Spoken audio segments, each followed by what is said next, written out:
was it really that was the only choice for survival? Right.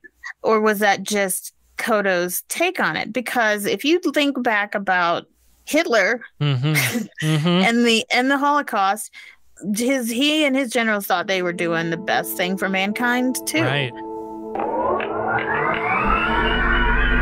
Perhaps I could use this as an excuse to go to those far-off planets with little polka-dotted people if necessary, and be able to talk about love, war, nature, God, sex, all those things that go to make up the excitement of the human condition. I'm Captain James Kirk. Spock. Your move, Captain. Jim Kirk of the Enterprise.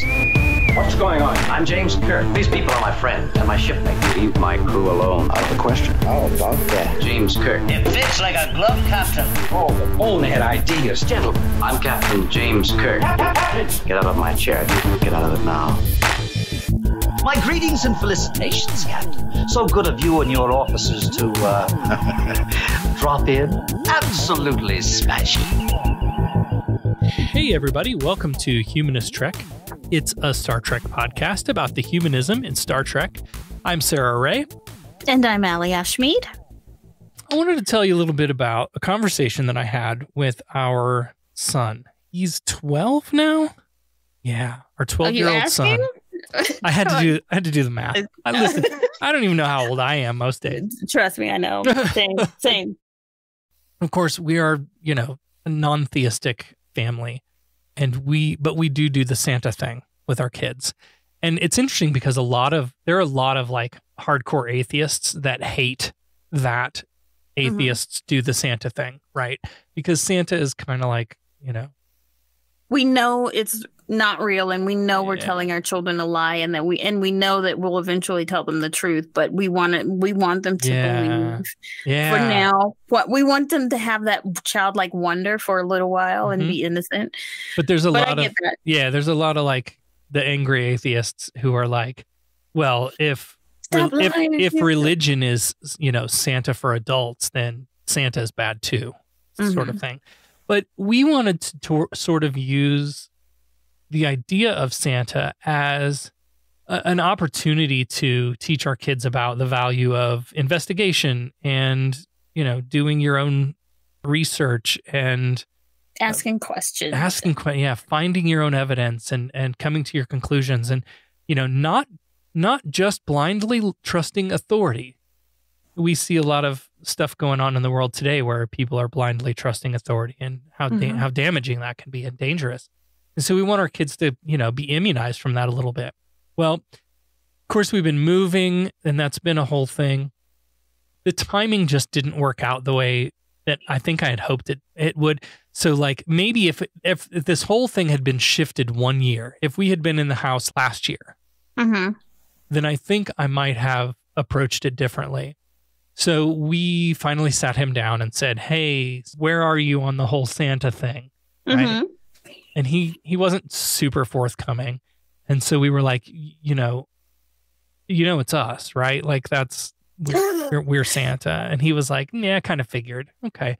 He's 12. He's at that age, right? Yeah. Well, and he's been having some trouble in school. Other kids, he's in middle school now. Kids are assholes. And we just didn't want that to be one more thing for them to pick on him about. Right. So we decided to have this conversation. What I would prefer to have done would be like, again, if we had been in the house last year, dude, let's set up traps and watch the camera footage. And, let's that would have been so much fun. Do the whole thing to really find out whether this is true or not.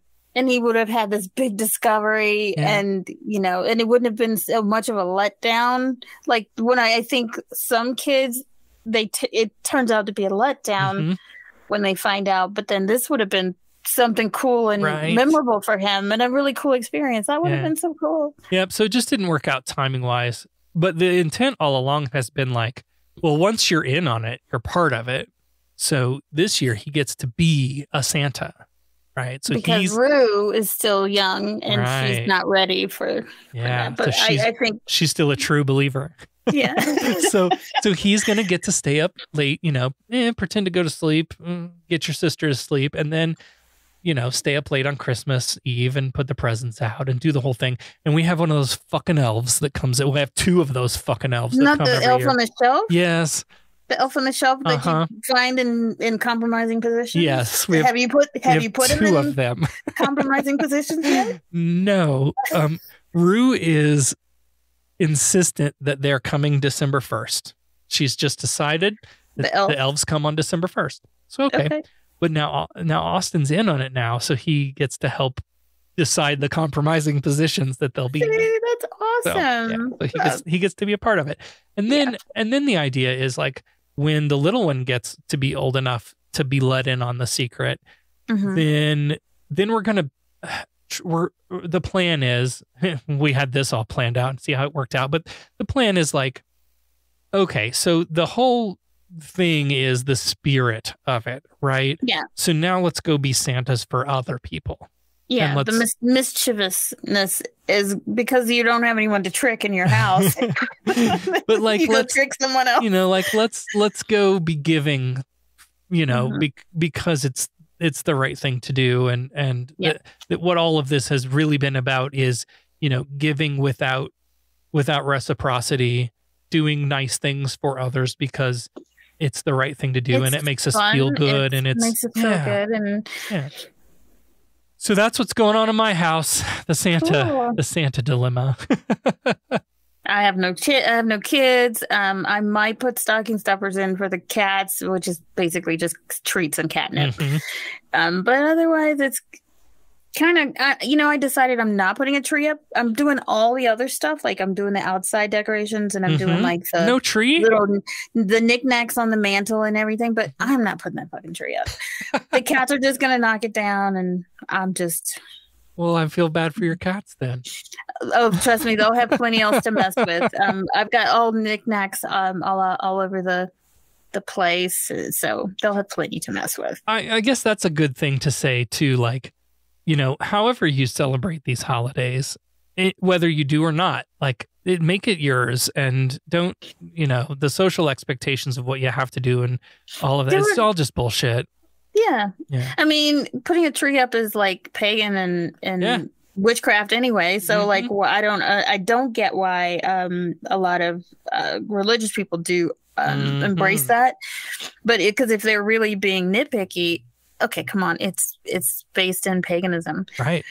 But I don't know. Maybe if you would just admit that, like the benefit of it, right? Think back, like pre-electricity, when the darkness of winter settles in and the axial tilt, and winter is just dark and depressing, and like seasonal depression's a real thing, y'all. Yes, it is. And bringing greenery and light inside was a way to sort of beat the winter blues. And if you look at it from that perspective, then fucking do it. Enjoy it. Yeah, I love, all month long of December, you've got this coziness, this air of coziness in your house. When you've got all the red, whatever color decorations you use, it's just cozy, and it just means family and happiness and togetherness and hope. And that's what I take from it. And I just love having all that stuff around. And, I like talking with my neighbors about whose lights are better, that kind of thing. I mean, it's kind of cool. Well, it may take us a few years, but we're planning on National Lampooning our house. So. Oh, fuck. Well, be ready for the electric bill. Oh, too. I know. Listen, my mom, okay, so back home in Illinois, the power company, was it the power company or the village? It might have been the village. Anyway, there was a contest, a decorating contest, and essentially they would pay your power bill if you won, right? Oh, and so good. my mama went all out. We had, and I'm going to try to steal a lot of these ideas. Most of it was just plywood, like cut out plywood, and there was like a snowman family, and up on the roof, like drilled into the roof, sleigh and Santa and the reindeer and the whole bit. We put a ladder leaning up into this giant pine tree that we had in the yard, and there were elves on the ladder, like bringing presents or lights or something up. I don't know. There's a VHS tape of this somewhere that I'm convinced that we have it. And Do you have or does your mom still have the old decorations like the plywood figures? Oh, bummer. I know. I would have. Because now you got to do that again. Yeah, but you can do something new. Exactly. I'm excited to. That's cool. To get to decorate. Me ideas. Yeah. I'm dying to find pictures or a video of it though, because it was the coolest thing. Awesome. Anyway, well, let's get on to our episode today. It is Star Trek: The Original Series, Season 1, Episode 14, The Conscience of the King. Sir, contact with an object. It's moving toward us. No visual contact yet. Deflectors, full intensity. Pursuit. Yes, Captain. Anything on your scanners? It's coming at light speed. Collision course. Visual contact. Anything, over? All wavelengths dominated by ionization effects, sir. All engines full stop. This episode opens with a stabbing. What looks like Shakespearean times turns out to be actors in the play Macbeth. Kirk is sitting in the audience with some characters we don't know yet, and the one sitting next to Kirk says, "That man playing Macbeth, his voice, I'm sure of it. That's Kodos, the executioner." So Macbeth, Shakespeare in space. Okay. The opening scene, so when the actor on stage goes so he's playing Macbeth, and then he goes and he stabs this other guy who was supposed to be playing King Duncan, so he kills him. Did you notice that the character that's playing Macbeth, he just kind of looked down at his hands in blood that are covered in blood, and he just kind of looks like he lost character there for a minute. I did not notice that. He almost broke character for a second, and then he quickly composes himself, and then... Yeah, I was like, After the theme, the Enterprise is orbiting Cygnia Minor, an Earth colony. They've been diverted from their mission to confirm a discovery by Dr. Thomas Layton that would end the threat of famine on the planet. Now, Thomas Layton is apparently his childhood friend. And we learn that Layton and his wife Martha were the people in the theater watching the play with him. But we also learned that he made up this whole revolutionary synthetic food thing to lure the Enterprise there because of this whole Kodos thing. And Kirk's like, you mean to tell me that you diverted a starship just because you suspected an actor of being Kodos the executioner, which is like this genocidal dude. But Layton is like, yeah, I'm sure of it. I know it's him. But Kirk is like, what am I supposed to put on the log? You lied. And Kirk insists that Kodos is dead, but Tom's got some vengeance built up. And he turns and we see that he's got this black Phantom of the Opera mask like on the side of his head. Right. But, and the eye patch. Over his eye. Yeah. Yeah. I don't know what to say about that. It was weird, but we assume that he got those injuries during this uprising or whatever happened with Kodos the executioner. And that may be why he's so obsessed with it. Right. Yeah. Well, and then we find out later that they killed his parents too, I think. Yeah. There were only 8 or 9 people who ever actually saw Kodos, apparently. Kirk and Tom being 2 of them, but Kirk's still content that Kodos is dead. Right. Even though the body, after all the investigation and the body that they found that was assumed to be Kodos was burned beyond recognition. Tom's got a cocktail party planned, and he invited the entire company of actors because he's got to see for himself if it's Kodos.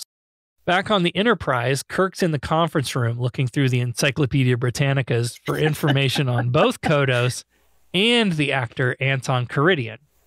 Computer Majel gives us the summary. Kodos basically invoked martial law and slaughtered half an Earth colony, but when the cavalry arrived, they found a body burned beyond recognition, and despite not being able to ID the body as Kodos, they closed the case. And half of the population, he literally slaughtered 4,000 people. Yeah. As for Karidian, he's been directing this touring company for 9 years, has a 19-year-old daughter. But when Kirk tries to compare IDs between the two, Computer Majel says there's no identification records for Karidian. So Kirk asks for information on Karidian prior to Kodos' death, but there are no records for that time. So it looks like it's possible that Kodos could have skipped out and rebranded. So then he asks Majel, or the computer, for an overlay of their photographs, like the Kodos then and then the Karidian now.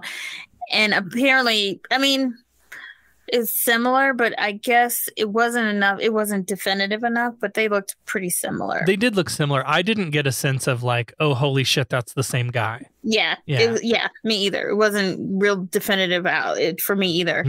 And then Spock happens to enter the room, and then Kirk asks his opinion about Leighton. You know, is he's not a fanciful kind of guy, and like, no, Spock tells him, you know, he's a smart guy, doctor, credible, and, you know, he's not prone to, I forget what he said, just delusions and crazy stories.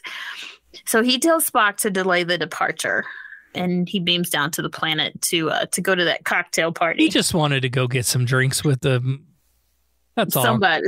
He wanted some, you know, female company. He was like, 19-year-old daughter, you say? Oh my! I know.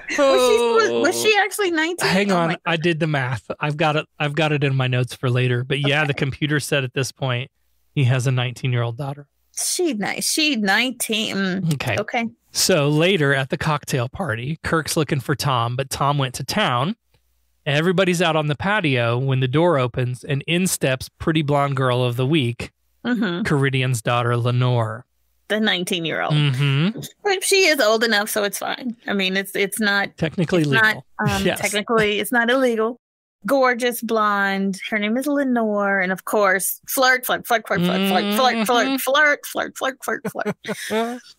they chat about Karidian a bit. It turns out he doesn't meet with anyone and never attends these parties.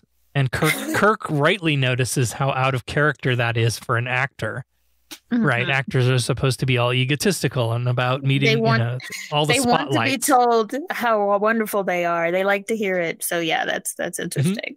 And Kirk's like, "I'd like to see you again," and Lenore's like, "Professionally," and Kirk's like, "Not unless you're a professional in bed, if you know what I mean." Oh my! Let's get out of here. Yeah, you know? I'm like, where the fuck were they gonna go? They were gonna go somewhere, and you know. Well, so they decided to take a walk outdoors through the foam rock set.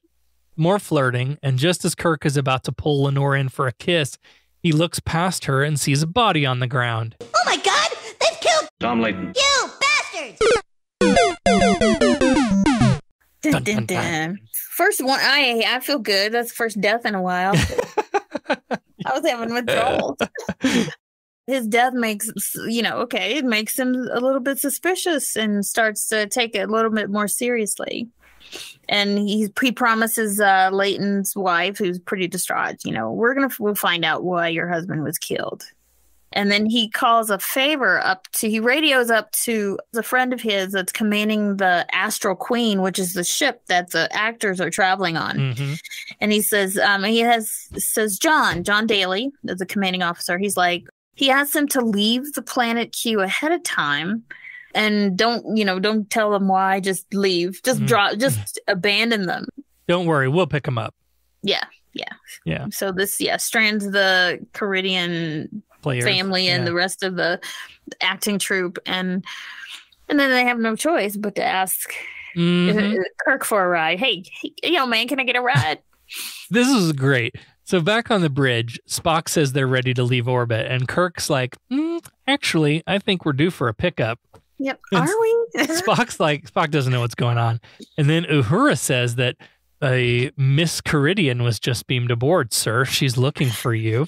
And Kirk says to send her to the bridge. Again, shouldn't the bridge be the most secure place on the ship? They just let anybody come up to the fucking bridge. Anybody. And Spock is the only one pissed about this. He's like, how did you know that this lady was coming aboard? And Kirk's like, I'm the captain. Yeah, I know everything. Anyway, Lenore shows up on the bridge and starts flirting again. Of course, Kirk's got this whole thing planned out, but nobody else knows it. So Lenore is like, poor us, our Uber canceled at the last minute, and we have no way to get to our next show on time. Whatever will we do?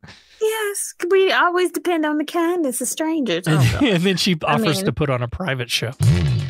Oh my! In exchange for a lift. I'll give you something if you give it. Yeah. So yeah, Kirk agrees, but the best part of this whole episode is a 2-second moment right here. Oh, I know what you're talking about, Janice. Yes, Lenore is heading it up to the turbo lift, and Kirk is giving Spock orders to make arrangements to bring on the acting company and prepare to leave orbit. The turbo lift doors open, and Janice Rand steps out with her eyes on Lenore like, who the fuck are you on my bridge right now? She would have burst into flames if her eyes were flamethrowers. Oh my God. I took a screenshot of that because it was just the best. I was dying laughing. And I literally wrote, Janice gets off the lift and gives her the look like, who the fuck are you? Yes. I was like, Janet, yeah. I love that they did that. Yes. Good on the directing. Just the best background acting in the world. I know. It's so hilarious. So Spock's curious now, and Kirk says they'll be taking the actors to Benicia colony. But Spock points out that that's 8 light years off our course. And Kirk's like, worth it. And he's like, I didn't ask for your opinion. He's like, he's in his head. He's like, mind your own business, Mr. Spock. I'm sick of your half-breed interference. Right. Exactly. from the other episode earlier. Kirk starts doing his research on the encyclopedia. What is it? The Encyclopedia Britannica of the Enterprise. We had a whole set of those when I was a kid. Me too. Yeah. Me too. We didn't pay for them though, so we got them from somebody else that threw them away. So we're like, because we were gonna. That shit was expensive. Yeah. So he starts reviewing the list of the eyewitnesses because it was like 8 or I think they said 8 or 9. And he discovers that Lieutenant Kevin Riley is on that list. All people. I know. And you guys, listeners, may remember Kevin Riley from... from such hits as My Irish Rose or whatever the fuck he was singing on. He was the one from The Naked Time that basically locked everybody out of fucking engineering, started singing over the intercom some Irish song, and then he says everybody can have ice cream. Yes. But he still got a job, so it's cool. Yeah, we're all good. Yeah. So apparently, though, I don't know if he was on the planet when Kodos was doing his evil stuff, and I think they killed his parents. Mm-hmm. And he's been since promoted to engineering, but Kirk orders Spock to send Riley back down to engineering because he was now communications. Yeah. And then, but Kirk makes Spock tell him, "Hey, go back to engineering." And Spock's like, "Why? That such an action might look like you're demoting him. Mm-hmm. No, it looked like a punishment." Yeah, but Kirk's just like, "Nope, not telling you. Not telling you why. I'm just doing it. I'm the captain." I don't know that it ever became clear to me by the end of the episode why they did that either. I maybe think he was trying to protect him somehow. Right. But like, so maybe there were things going through communications. Oh, that could have been it. That he wouldn't have to see then if he wasn't in communication. Maybe that's why. But it wasn't super clear. Mm.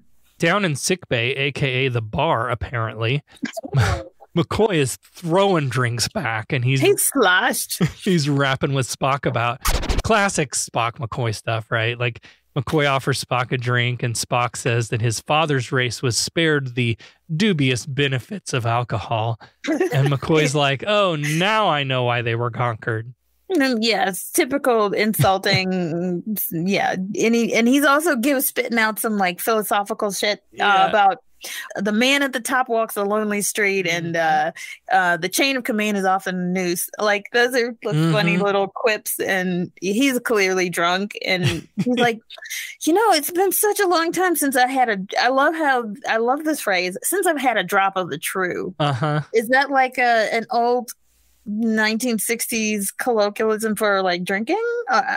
That's a cool way to put it. I have no idea. A drop of the true. Drop of the true. Yeah, I'm going out for a drop of the true. It sounded to me like old Western speak. Yeah. And maybe it was, given that they were trying to make Wagon Train to the Stars. Mm-hmm. Also, I wasn't sure. Were Vulcans conquered? No. What the fuck was he talking about? I have no they idea. Weren't conquered, at least not at that point. Right. So that was the thing that seemed out of canon. Anyway, Spock is questioning the captain's judgment about all this. He doesn't understand why he brought the players aboard. And in classic Star Trek misogyny, McCoy's like, What's logic got to do with anything? Didn't you see that hot little blonde? Yeah. Oh, so wrong. Oh my good grief. Yeah, they're all drooling over her. Still, Spock's like, yeah, but did you know he force transferred Riley back to engineering? And McCoy's like, look, there's a whole bunch of shit that happens on this ship. He's and like, I don't know. Give a shit. I'm drinking. Yeah, come on and have a drink already, will you? Just why question it? Just go with it. Kirk knows what he's doing. I mean, so yeah.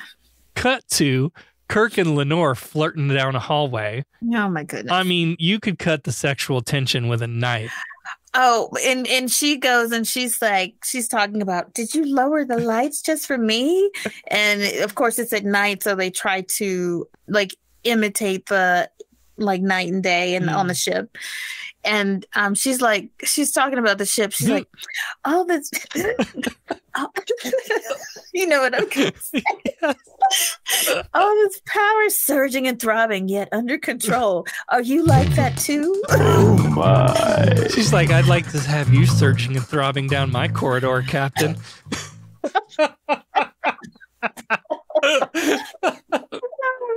There's another trope that comes up in this scene that we see over and over again too.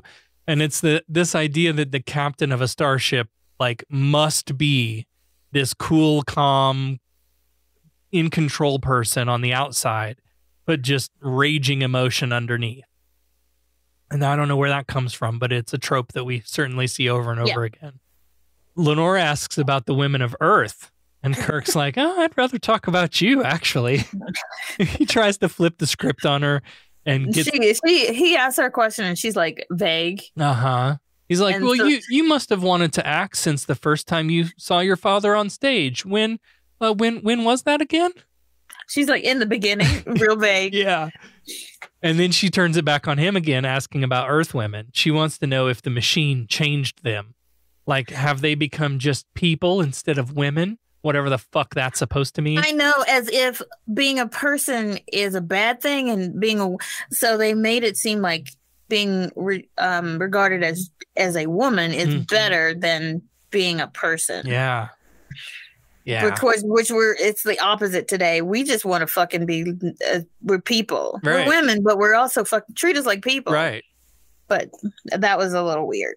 I also noticed the score in the episode at this point, where you had this like string ensemble that was playing through the background, and it's at this point too you get like one of the most quotable things from this episode, where Kirk says, worlds may change, galaxies disintegrate, but a woman always remains a woman. And Lenore says, all this and power too, Caesar of the stars, and Cleopatra to worship him. Oh my God. I roll, gag. Yeah. And the string music crescendos and they finally get their kiss.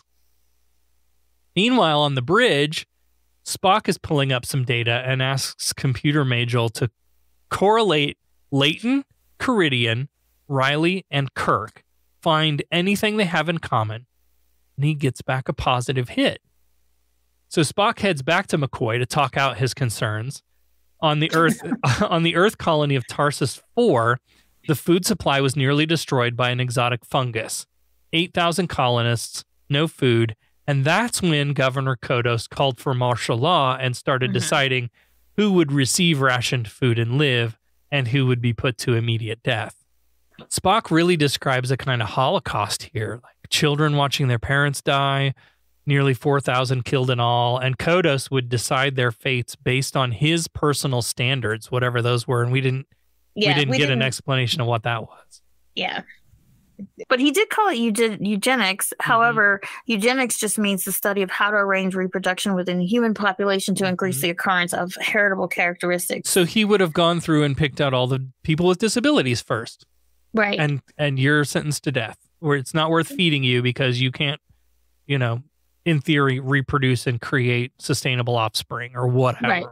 Yeah. For whatever reason. And eugenics has already been proven to be scientifically, it's been discredited from a scientific, and it's racially biased. So yeah, very much so.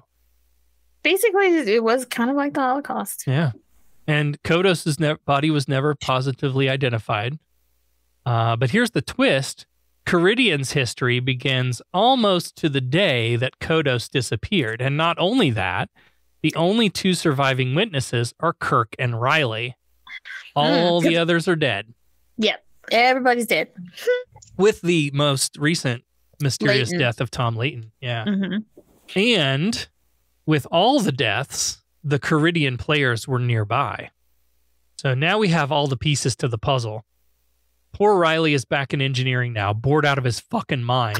And he radios up to the rec room, and he's like super depressed. He still doesn't know why he was transferred back, if it was some kind of punishment or whatever. And it looks like he's working the graveyard shift. And boy, have I been there. I did that shit for 6 long years, and it'll fuck you up. Did you have your like plate of cookies and milk? Because he was milk and cookies. My green and orange and red cubes. Yeah. No, if we're being real honest, I slept a lot. In an office chair, which is not comfortable. Yeah. I think that's probably, knowing Riley, that's probably what he would have done anyway, but he was bored. And so he called up to the rec room, and Lieutenant Matson answers, and he's like, I'm bored, I'm dying down here. And he hears, I guess he knows Uhura is there. He's like, is she there she got the loot? Could you please sing me a song? Sing me a love song. Sing me something, Anything that'll reassure me that I'm not alone in the universe. And so we treated to another Uhura song where she's playing the Vulcan lute, and it's called Beyond Antares. It's really beautiful, actually, but like the notes seems like a really difficult melody. I don't know about you. You're a music person, but it seemed like a very complex melody. But she's just such a great singer. I did notice here that her hands weren't doing anything close to what the music was doing. Of course not. It's a harp. You have to move your fingers for the harp to make the noise. But in the darkness of engineering, a shadow moves. And as Riley swivels away in his chair, a gloved hand holding another fucking Ecolab chemical spray bottle. I'm like, that's a cleaning bottle. Yes. They could have had a little tube, a little glass like test tube looking thing of something. They could have used anything but a spray bottle. Yeah. But it looked like they were getting ready to clean something, and they just like, I'm going to squirt this in his milk. Riley turns back and kind of shuffles stuff around on his tray, ultimately picking up the glass of milk, and he brings it to his lips, and then he pauses for a moment. Oh, I thought, I was like, please don't drink it. Don't drink it. And he finally throws back the drink. He like chugs this thing like a jock on bonfire night. Did you have that? We had our football team would always like, I don't know, it was homecoming week or whatever, but we have a big fucking bonfire out behind the football field, and they would have like the big jugs beer of kegs, juice or whatever, like that's what it made me think of. Uhura finishes her song and asks Riley over the intercom if he liked it, but Riley's got the death sweats. Hands around his neck in the universal "I'm choking" signal. Like, help me. And he manages to squeak out, "Help me, please." But he collapses to the ground and spills the milk all over everywhere. Yeah, so no milk in the freaking engineering. Why do you bring food in engineering anyway in your workspace? Why do you got to drink at your workspace again? They still haven't mastered this in Star Trek yet. But fortunately, they're able to hear him say, "Help me," and then they're able to go and in time to save him. Otherwise, he would have croaked right there. Yeah. Cut to sickbay, and Riley's on a bio bed, barely hanging in there. And Spock reminds McCoy that it's important that he live because he and the captain are the only ones left who could identify Kodos. Not because he's a valuable member of the crew, not because human life is valuable on its face. No, Riley. Because he's the last of 2 eyewitnesses, and now Kirk is likely to be the next.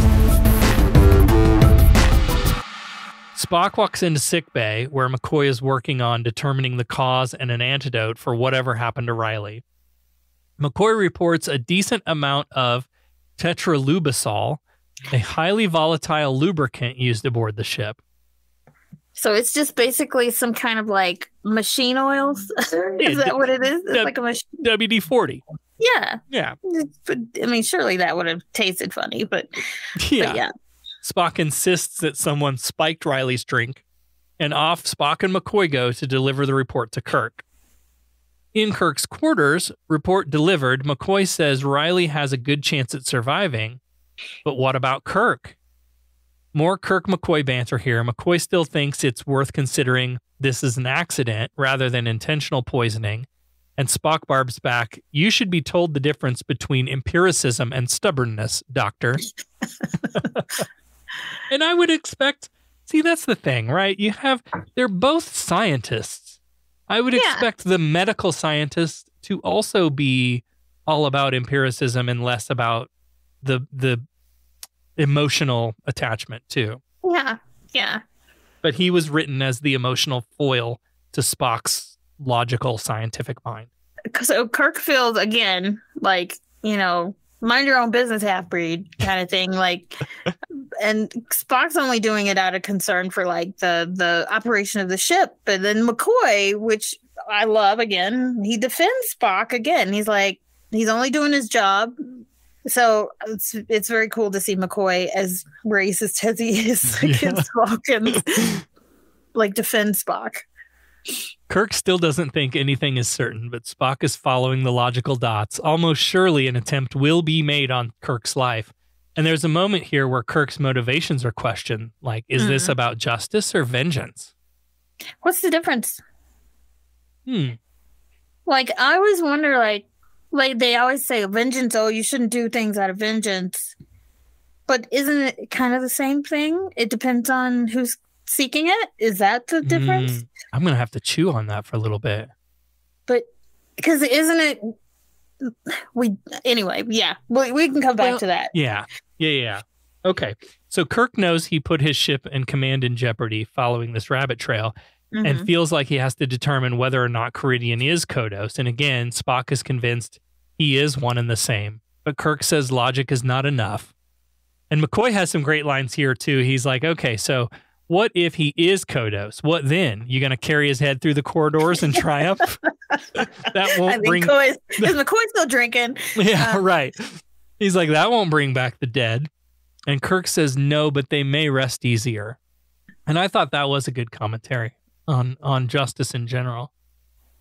So Spock goes back to Kirk's quarters later, and they're kind of having the same discussion, but then they're interrupted by this sound, like this weird sound, which I think they recognize as a phaser overloading.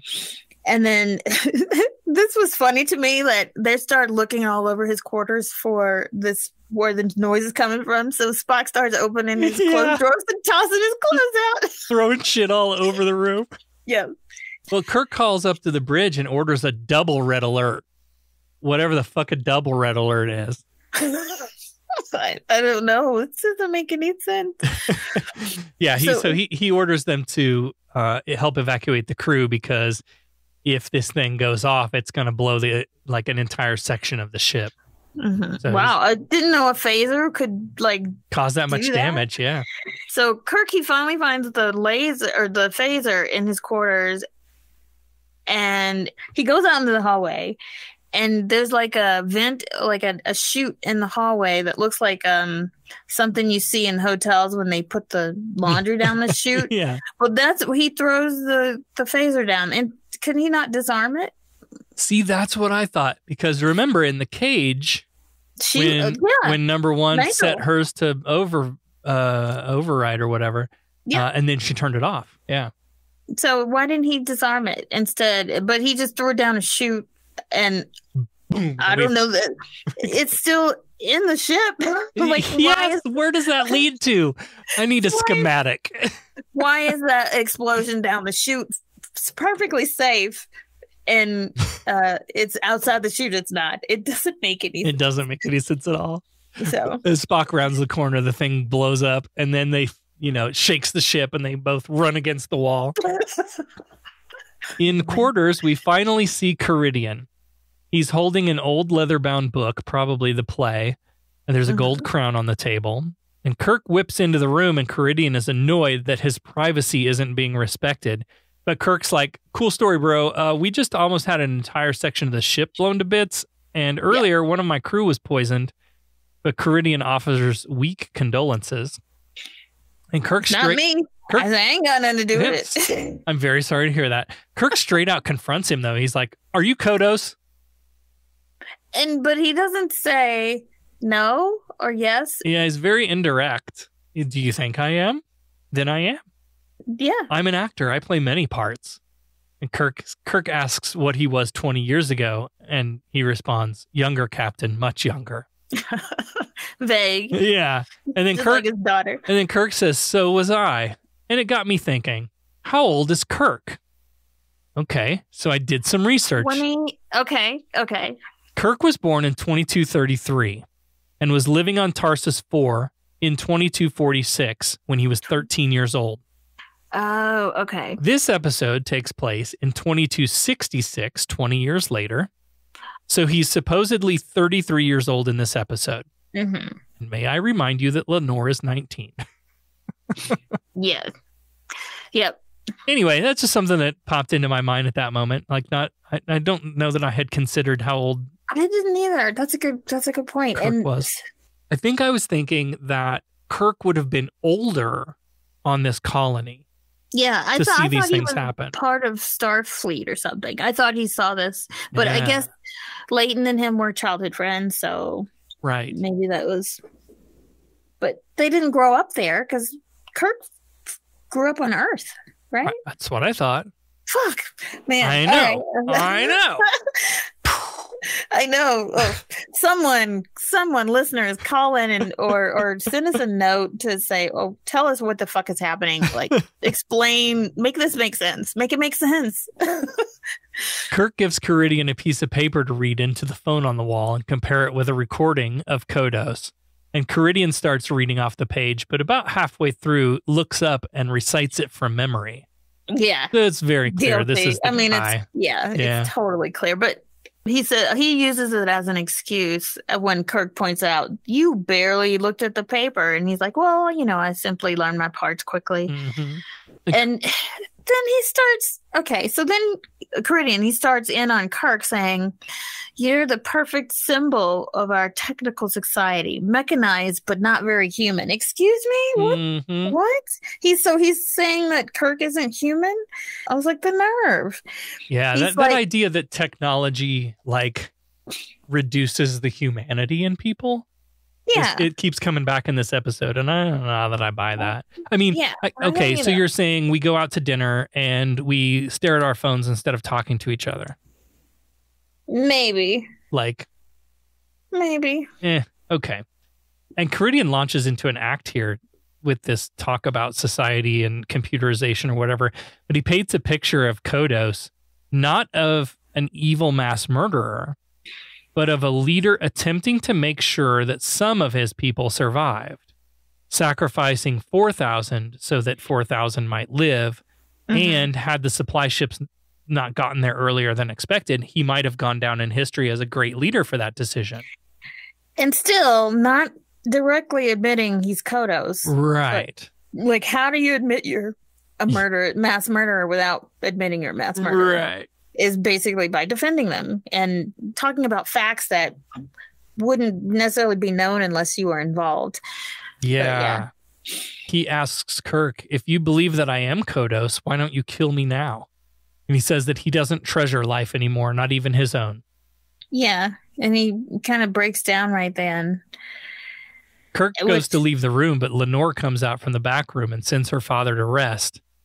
And then lays in on Kirk because she realizes Kirk's used her to get information and accuses him of being like his ship, powerful and not human. Another theme that comes up a few times in the episode again here is mercy. Lenore says that Kirk could have shown Karidian mercy. And Kirk says, if he is Kodos, then I've already shown him more mercy than he deserves. As Kirk leaves to go compare the recording, he tells Lenore if her father isn't Kodos, then no harm, they'll be let off at their next stop. So then in sickbay, McCoy is doing a log entry, and he doesn't know that Riley comes up behind him, but he talks about how they've learned that Karidian is suspected of being TOS, which is the man who murdered Riley's family. So they wanted to keep Riley in the sick bay and away from everyone. But of course, Riley overhears it and he's like, oh, shit, this dude, I'm going to kill him. When he was reading that thing that Kirk gave him, Kirk was having the computer do a voice print analysis to try to match with TOS. So it wasn't like 100%, was it like 98% or something that matched? But because the man's life was at stake, very close wasn't enough. They still just needed more definitive proof. And now I felt like he had definitive proof in the way that Karidian was talking. I thought so too. I'm like, that's all the proof you need. The suspect is under surveillance now, and any sensitive areas of the ship are under guard. And for some stupid reason, they've decided to go ahead with the play. Yeah, and they should all be confined to quarters, right? And there's like a little theater with a handful of seats, and then it's being broadcast throughout the ship, and people are gathered in various places to watch it on the wall TV. Lenore reads us into the performance. Hamlet is a violent play about violent times when life was cheap and ambition was God. Mm. Meanwhile, Kirk and Spock are comparing some sound waves printed out on paper. Hey, kids, think about the planet before you print those emails. Yeah, the trees. But they look like a match, but not an exact match, like you said. McCoy's getting ready to leave sickbay to go see the play and discovers Riley isn't there. So McCoy's on the phone with Kirk when Kirk gets another call that a weapons locker has been broken into. A phaser is missing. Fuck. So Kirk calls security to find and restrain Riley, who is probably armed, and headed to the ship's theater. This was great too. There's some shots of security like searching through empty corridors. Yeah, they're like, I felt like these red shirts were popping out into the hallways like meerkats, like and back and forth. And there was nobody in the hallway, and then we're in the theater where the players are performing Hamlet. Kirk is sneaking around backstage behind the sets, and so is Riley. Kirk tries to talk him into going back to sickbay, but Riley's like, he murdered my father and mother. Fuck that guy. Yeah. And Kirk still isn't convinced 100%, but Riley sounds just like Tom did. Like when he was, oh, I know that voice, that face, it's him. No question. Yeah. Kirk orders Riley to hand over the phaser and return to sickbay, which he does hand over the phaser.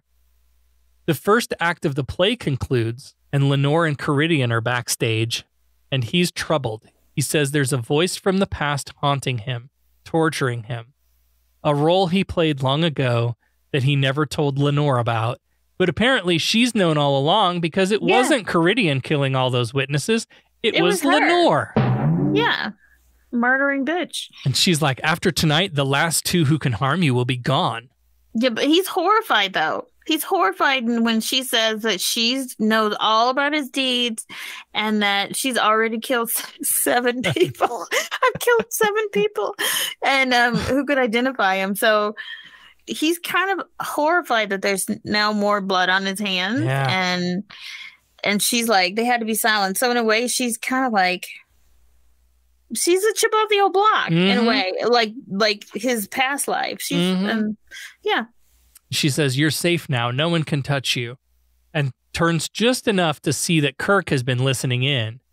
And she says, not even Captain Kirk. And calls him Caesar again. Kirk orders them both to come with him. And Lenore says, of course, after the play. And Kirk's like, oh no, the play is over. It's been over for 20 years. And Karidian starts trying to explain. I was a soldier in a cause. There were things to be done, terrible things. Lenore says he doesn't need to justify anything, but he continues. Murder, flight, suicide, madness. And he talks about trying to protect her from who and what he had done in the past. And so it actually sounds like he had remorse over what he did and was trying to just run away from it and be an actor and play all these different parts and basically not face it. Yeah. But then it comes face to face to him when it's like the murdering gene is in his daughter, which I think is karma. If there is a such thing called karma, that's kind of karma. Kirk calls for a guard as Lenore insists the show must go on. his final performance and grabs the phaser away from the guard. Did you notice the security guard was wearing one of those belts again? Those that weird leathery brown belts thing that I hated in the last episode. Yeah. I thought the last episode was it, but here they are again. Not the last episode. You're right. The last episode we saw them in. Yeah. She runs out to center stage and starts evil monologuing about how she'll kill everyone and leave the ship a floating tomb. And we always talk too much. We get a real good close up of her evil, crazy eyes. She goes to shoot at Kirk and says, "Caesar, beware the Ides of March." And as she pulls the trigger, Karidian steps in front of him, screaming, "No, child, don't." He gets blasted instead. Oh my God! They've killed TOS, the executioner. You bastards! The one last act that he did was actually, to protect Kirk. So she's pretty much lost it. Yo, she's devolved into madness at this point. I killed my father. Lenore screams, and Kirk runs over to grab the phaser from her. She falls to the ground and weeps over her father, speaking again very Shakespeareanly. She says, "The play's the thing wherein we'll catch the conscience of the king," which of course is a line from Hamlet, which on its face meant that like Hamlet was using the play to try to touch the conscience of Claudius, the king, to communicate to him that he knows who actually killed his father. There's a lot of parallels between this episode Shakespeare. and The button on the episode then, back on the bridge, McCoy delivers a report. Apparently Lenore went mad and doesn't remember anything that happened. She still thinks her father's alive. And McCoy remarks to Kirk, "You really liked her, didn't you?" And that's it. That's our episode. He didn't like her. He lusted after her. You can't really know if you like someone when you really don't get to know them. And where you're using them anyway. So. Oh, for sure. So let's talk about the humanism in this episode. Again, there are lots of parallels to Hamlet. You could probably just talk about Hamlet, but here we have a man who once wielded immense power and leadership and had to make hard decisions. And history judged him for it. And I think the episode tries to point out that there are always layers to things. Yeah. Like issues like this are very rarely cut and dry. So yes, Kodos murdered thousands, but his intent was to try to save as many lives as he could. And his method seemed pretty awful but consider that without the food, those people were going to die anyway. So was his choice to let them starve to death, which is a painful way to die, versus kill them quickly and without pain? Like, it doesn't make it okay, but does it make it in any way better? I think that's what this episode was really wrestling with. Maybe, but then also, was it really that was the only choice for survival? Right. Or was that just Kodo's take on it? Because if you think back about Hitler and the Holocaust, he and his generals thought they were doing the best thing for mankind too. Right. And this whole thing reminds me of the men who were involved in the Holocaust, these German generals, but then they somehow escaped.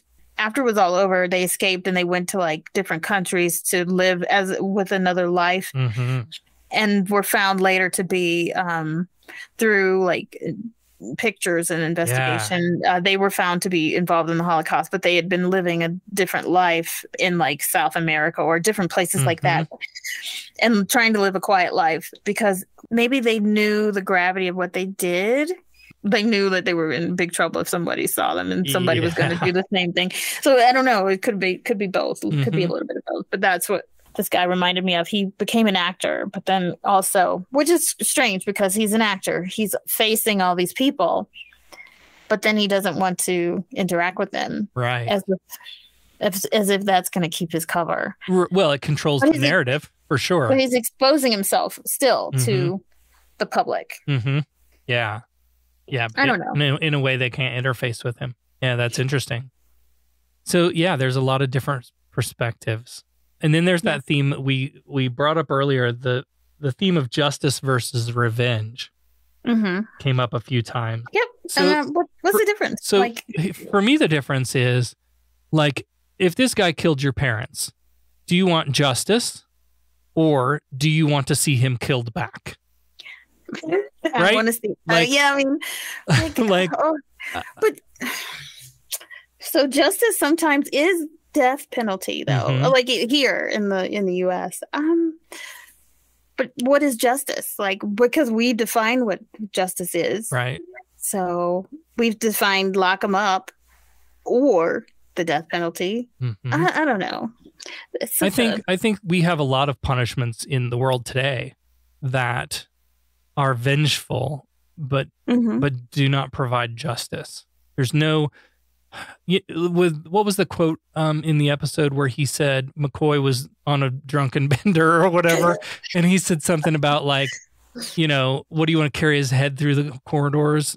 That won't bring back the dead. Okay, well, nothing will bring back the dead, but how can But the difference, I think, the vengeance is I want to kill you back, and the justice is I want to provide the families, the victims who are left, some meaningful way to move forward. Yeah, I guess punish him basically. Yeah, punish him. And is death like when someone does something horrible like that? Is death good enough for them, or should they be alive to suffer? Right. Some people think that death is an easy out. Okay, they're not there anymore. We take their life and then we're even. But is it the easy way out? I think that's an interesting point that you raised, especially coming off our last episode that brought up the death penalty, which we didn't talk about enough about how dumb that was. It was. It didn't make any sense for the severity of his crime. No. And that the death penalty still would exist in the future. I think I'm opposed to the death penalty in all cases. I don't know. I really I don't know. I don't know how I feel about it because I'm like, I don't know. Do I want that person to be alive to still have the benefit of life? Right. If they've done something horrible and they've taken someone else's life or multiple people's lives, do they deserve to be alive? I mean, I don't know if I could argue for both. Yeah. But it just depends on what they did and how I feel about it. And I don't know. I have no answers, but. Well, and that's why we still continue to struggle with it. It's not an easy answer. It's not a clear-cut thing, or we would have figured it out by now, I think, but it's something that we still wrestle with. Yeah. I think we should what would Spock do? WWSD. What would Spock do? Because like, he would take the emotion out of it. Yeah. It's like, then that's the thing is that it's all about emotion. Like when I think of someone who has done something horrible, I get angry and I just want to hurt them. Mm-hmm. And then, but it's just like, what kind of hurt do I want? Do I want them to stay alive and hurt every day? Or do I just want to end their life before they want it to end? Because that hurts too. But then after you're dead, you're gone. Yeah. So there's no pain. Mm-hmm. So it's a difficult one. My last thought in the themes category here came up during our discussion, which is in the scene where Lenore is like trying to tell her father, like, I did all this for you. Like when he finds out she's the one who's been killing all these witnesses. People. Yeah. That scene. Talk to your kids. Yeah. Like, talk to your kids. If Lenore had known all about that, there could have been a conversation between father and daughter where he was like, listen, I did some shit in my past and I'm not proud of it, but I want you to know because I think you can learn from my mistakes too. But that could have saved the 7 lives of the witnesses. Just a simple conversation of like, hey, I did some shit. I'm not proud of it, but I think you should know. Yep. And that's the karma, though, in a way, because he was so busy maybe running from his past where he didn't even want to admit it, that he didn't talk to his child about it. Yeah. And then that's where it bit him in the ass. Mm-hmm. Because she was the one who killed him. So I also had another thing that bugged me was that when the scene where Kodos, where Kirk is asking him point blank, "Are you Kodos?" And he somehow like turns it around like, you've done all this atrocities, but somehow Kirk is the bad guy. But I think I see that, like, anytime you confront someone who's done you wrong, and it's basically gaslighting, isn't it? Yeah. Isn't that what it's called? And I'm like, that's kind of why do you get to gaslight Kirk when for not being? You say he's not being human or whatever he said. Right. Dude, you killed 4,000 people. Yeah, you're the bad guy here. You need to sit the fuck down. But I see that a lot, that gaslighting, when someone's done something clearly wrong and then they're confronted with it and they kind of deflect and say, well, you blah, blah, blah, blah, blah. Yes. I don't know if Gene meant anything by that or just, I don't know. All right. Well, then it's time to honor the dead. Let's see. I think we only had two, Tom and Kodos or Karidian, and I get to spit some mad bars. Here we go. Wiki. Dead, Jim.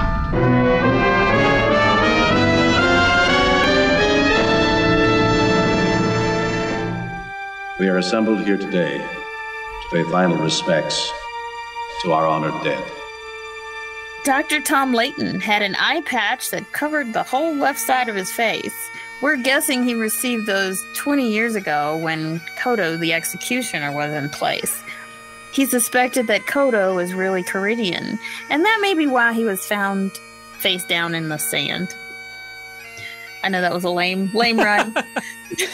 I was reaching. But, so Anton Karidian, a.k.a. Kodos, the executioner, was living his new life as an actor in theater.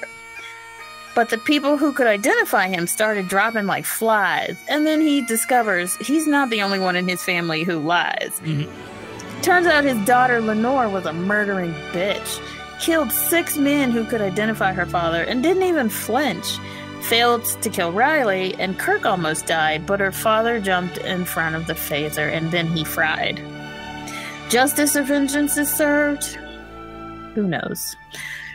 May they not rest in peace. Well, may Kodos not rest in peace. That was a good one. Good stuff. Now it's time to thank our patrons. Let's get right to business. Fine, I'm authorized to pay an equitable price. Federation has invested a great deal of money in our training. They're about due for a small return.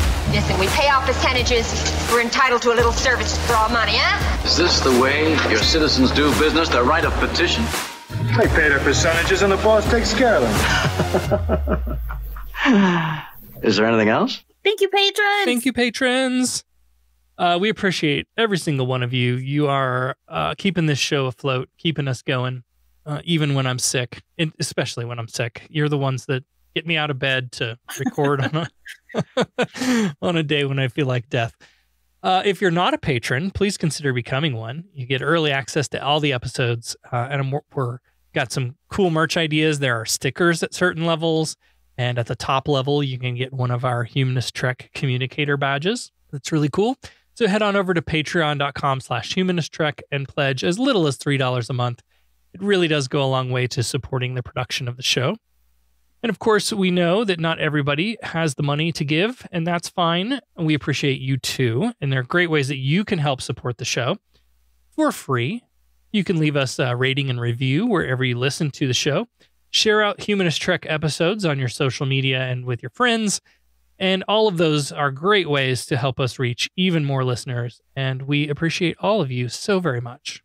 We do. I assume you're loitering around here to learn what efficiency rating I plan to give your cadets. Trainees, to the briefing room. Is that all you gotta say?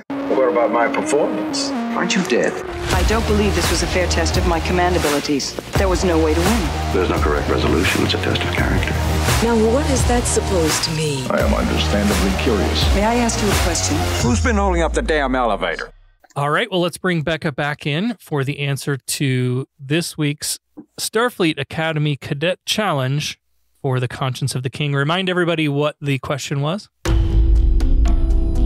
Dr. McCoy was unprofessional in this episode. Whatever did he do? As he is in every episode. Yeah, he's never professional. And the possible answers, I mean, I think there were 3 instances where he was like completely unprofessional. He's always drinking. He was drinking. And he seemed like he was drunk. And then just being derogatory to the woman.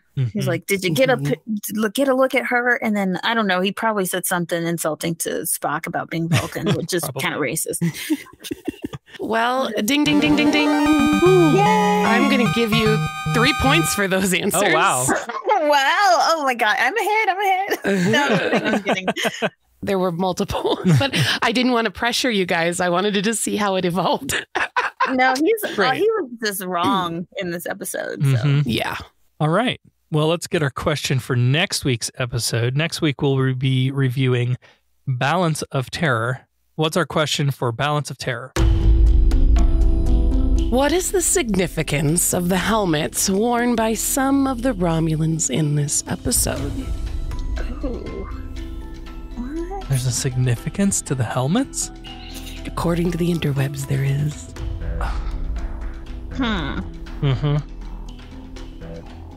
Blank. An in-world significance or like what? A real-world significance? I don't know what language you're speaking right now. like, is it a Romulan significance? Or I understand what language you're speaking, but I'm not giving you that. Oh, because if she said it, it gives it away. Huh. Like, no. So we know that most Star Trek aliens, right, when Gene was telling these stories, he was telling stories about things that were happening today by using aliens to portray the different nations and races and things like that. So what nation were the Romulans supposed to reflect? And does it have something 60s. to do with that? Right. Late 60s. Yeah. And then was it known at that time, like, this is not really a spoiler alert if you're a Star Trek fan, but like the Romulans and the relationship between the Romulans and the Vulcans? Yeah. Was that known back then? So was it simply supposed to set them apart from Vulcans? That's my guess. I don't know. Because It could be something that was... Visually, because they looked so similar, I'm going to say it was used to set them apart from the Vulcans. That's my guess. I'm not. I'm gonna agree with Sarah, but I don't know what it is. I did no idea. No. All right. That's a good one. We'll find out next week. And you're very welcome. If you want to play along, you know how to do that. Go to your social media, post your answer. It doesn't have to be the correct one. It can be a funny guess. We might pick that one to be our winner. Use the hashtag Starfleet Challenge so that we can find it, and we'll pick our favorite. Next time on Humanist Trek, Season 1, Episode 15, Balance of Terror. After attacking an outpost, Romulans battle the Enterprise.